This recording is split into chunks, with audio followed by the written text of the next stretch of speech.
Hello दर्शकों, आप सब लोग कैसे हैं। मैं यही ध्यान और भावना करता हूँ कि आप सब लोग कुशल मंगल से होंगे, प्रसन्नचित होंगे, खुश होंगे, मस्त होंगे, दुरुस्त होंगे, चुस्त होंगे, प्रसन्न होंगे, मग्न होंगे। तो जैसा कि मेरा सब्सक्राइब का और स्टार का ऑप्शन खुल चुका है, जिस किसी की श्रद्धा हो, मन में इच्छा हो, तो वो सब्सक्राइब करके स्टार दे सकता है।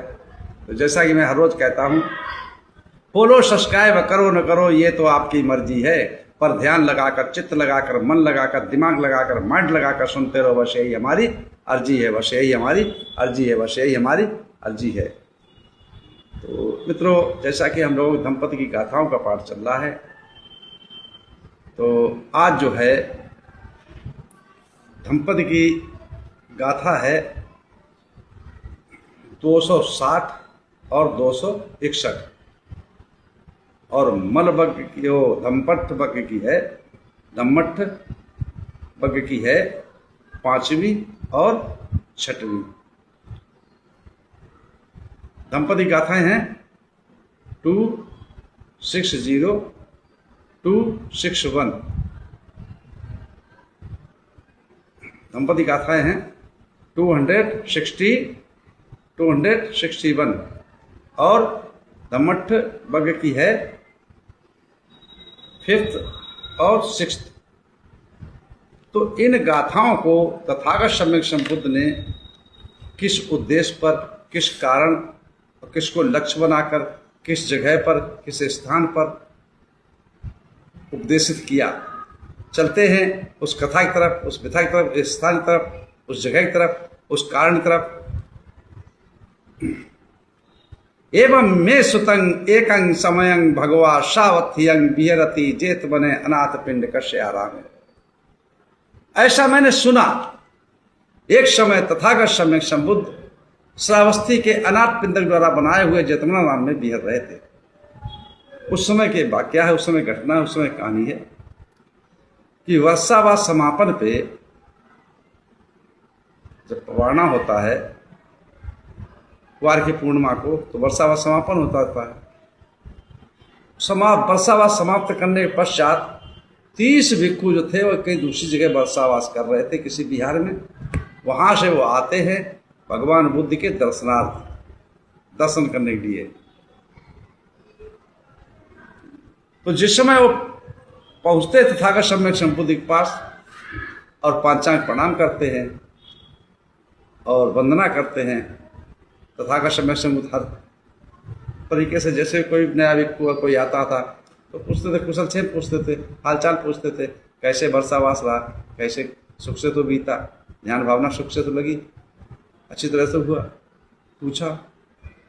उसके पश्चात उन्होंने पूछा कि भाई आप लोग आए थे तो रास्ते में कोई थेर दिखाई पड़े थे आपको? सम्यक संबुद्ध ने पूछा।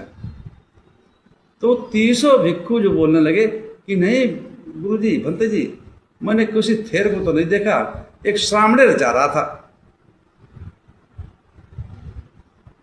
तो तथागत सम्यक संबुद्ध ने उसी समय कहा,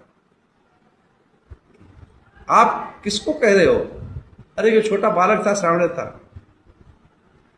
उसी समय तथागत सम्यक संबुद्ध कहते हैं कि चाहे, मैं कहा था, मैं एक लाइन बनाई है, न बाल पकने से, न बूढ़ा हो जाने से, न बाल पकने से, न बूढ़ा हो जाने से, न ऊंचे आसन पर बैठने से कोई थेर नहीं बन जाता है।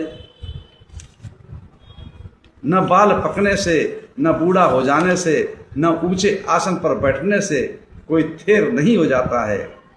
मन हट गया दुष्कर्मों से, मन हट गया दुष्कर्मों से, तन जुट गया सत्कर्मों से, और वाणी मधुर हो गई बस वही स्थविर कहलाता है।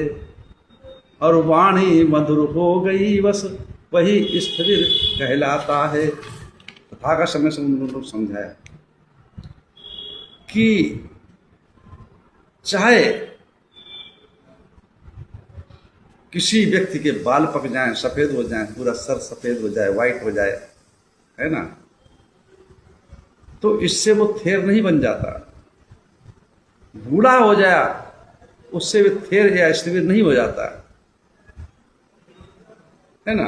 या जो स्थिरों का आसन होता है उसके ऊपर बैठ जाए तो उससे वो स्थिर नहीं हो जाता।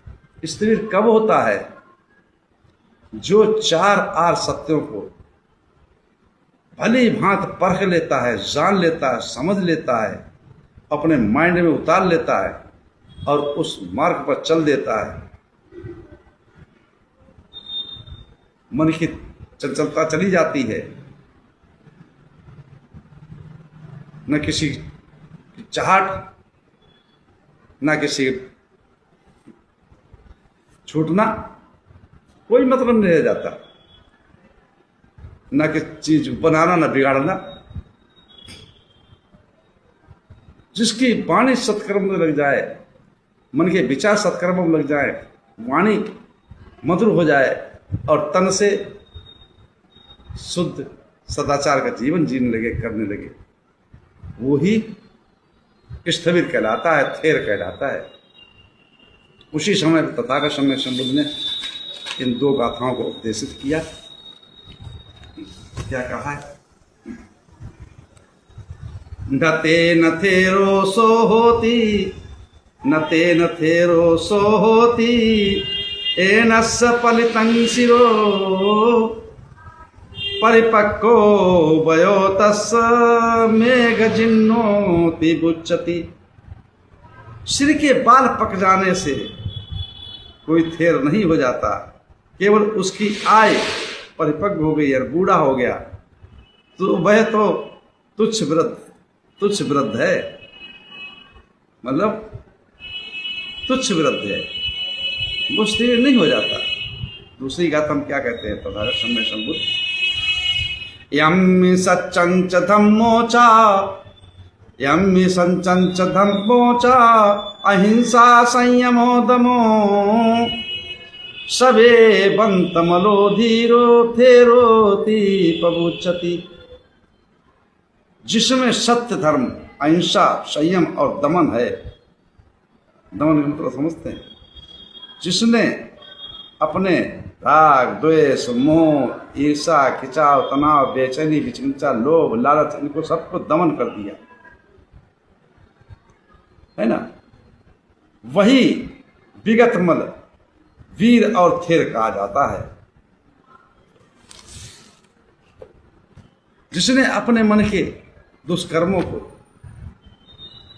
राग को, द्वेष को, मोह को, लोभ को, लालच को, ईर्षा को, खिंचाव को, तनाव को, बेचैनी को, विचिंता को, सबको नष्ट कर दिया, सबको दमन कर दिया, वो ही स्थविर कहलाता है, वही थेर कहलाता है।